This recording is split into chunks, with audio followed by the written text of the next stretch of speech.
எனக்கு எப்பயுமே பாத்தீங்கன்னா நாளைக்கு என்ன சமைக்க போறோமோ அதை முத நாள் நைட்டே பிளான் பண்ணி அதுக்கான காய்கறிகள்லாம் கட் பண்ணி வச்சுக்கிட்டாதான் அடுத்த நாள் காலையில வேலை கொஞ்சம் ஸ்பீடா ஓடின மாதிரி இருக்கும். அப்படி இல்லாம என்ன சமைக்கிறதுனே பிளான் பண்ணி வைக்காம அடுத்த நாள் காலையில எந்திரிச்சுன்னு வச்சுக்கோங்களேன், கண்டிப்பா அன்னைக்கு நான் சொதப்பிடுவேன், இல்லைன்னா லேட் ஆகிற மாதிரி இருக்கும். காலையிலே லேட் ஆச்சுன்னு வச்சுக்கோங்களேன், அன்னைக்கு ஃபுல் டேவும் எல்லா ஒர்க்குமே லேட் ஆன மாதிரி இருக்கும்.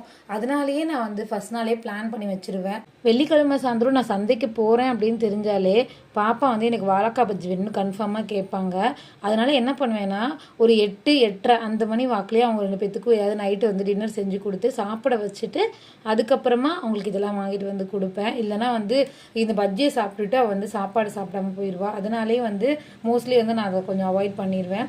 வாங்கி கொடுப்பேன், ஆனால் ரேராக என்னைக்காவது அவள் ரொம்ப ஆசைப்படுறா அப்படின்னா மட்டும்தான் நான் வாங்கி கொடுக்குறது. நான் சந்தையிலேருந்து இந்த காயில தான் வாங்கிட்டு வந்தேன், இந்த வாரம் இந்த காயை தான் வச்சு பிளான் பண்ணவே சமைக்க போகிறேன். எனக்கு எப்பயுமே